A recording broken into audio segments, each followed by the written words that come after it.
The Buddha would often tell this story about a person who is on a journey just like you and me. And on this journey, the Buddha came across, sorry, as the Buddha tells this story, the person came across a flowing, fast flowing, gushing river. And they saw this river and they thought to themselves, I can never cross this. How many of you have ever come up on an obstacle in your life and felt, I can't do this? Raise your hands. If you've ever felt that, you come across a challenge, you come across a block, you come across a adversity, and you just go, I can't do this. Just so you know, I've been there too. And I'm going to share that with you a bit later on. I've been there too. I know what that feels like. And by the way, I still get that happening to me right now. So it's not that that feeling has gone away. That feeling has become normal, and the response has become trained. So you've normalized the experience of coming across uncomfortable situations, and your response is trained. So anyway, this person comes across this river, and the Buddha says that this person realizes that if they dip their toe in, they know they're going to get pushed across. So they push out a little piece of wood that they find almost Titanic-like, right? Like that door that Kate Winslet just about fits on, and Leonardo DiCaprio should be able to fit on it, but he doesn't, and we don't understand why. And so they push out this little door, and all of a sudden that gets pushed away by the water. They realize they need to build something stronger. So the person lays down bamboo and puts 2 lines of it to craft a raft. They tie rope onto the sides. They get on top this time. They even build an oar and they start paddling out. They first start slowly just to test, and then they go faster and faster and faster and faster. And they use all their might and all their energy, and they get to the other side.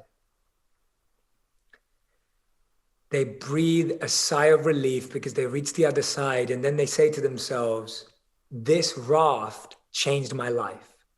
Without this raft, I could not have done this. It wouldn't have been possible. So they decide to strap their raft on their back and say, I'm never letting go of this raft because this raft saved my life. I wouldn't be the same person without this. They continue to walk on. The Buddha says now they reach a new challenge. This time, the challenge is not a fast-flowing river.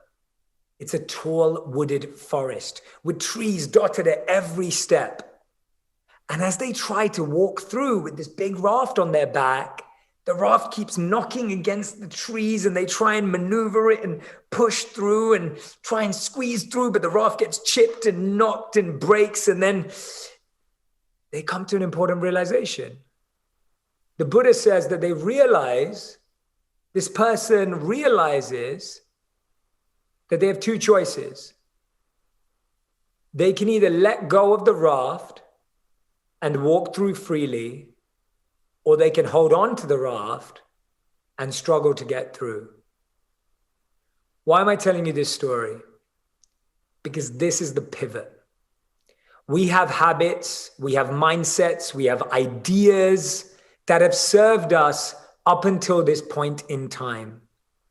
But at a point in time, we have to relearn, unlearn, reestablish our ideas, mindsets, attitudes, so that we can walk through the next challenge. We know we can build a raft if we need it.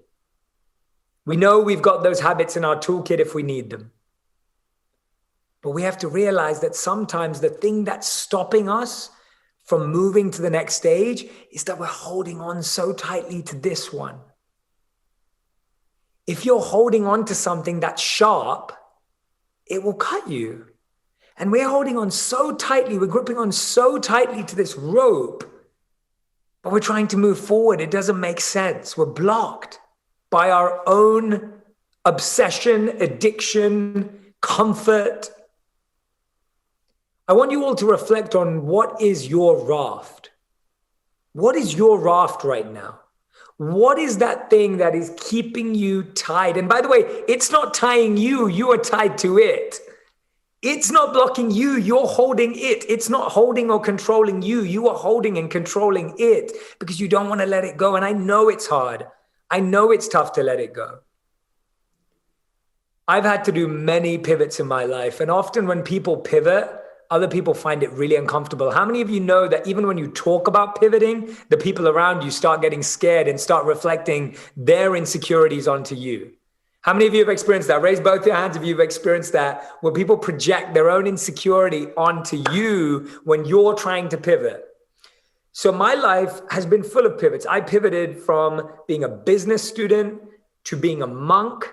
I pivoted from being a monk to going back into the digital strategy world and social media world. I pivoted from that to going and sharing my videos and building my podcast and writing a book. And today, having a coach certification school, helping people become leaders and build their own amazing businesses.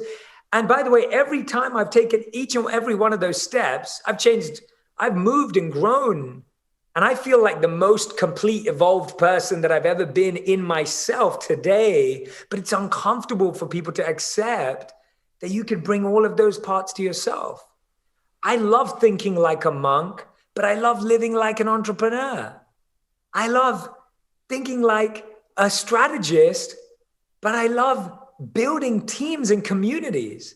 I love teaching like a guide, but I also love the challenge of creating content that really changes people's minds. I love all of it. I don't want to be one of those things. I want to be all of them.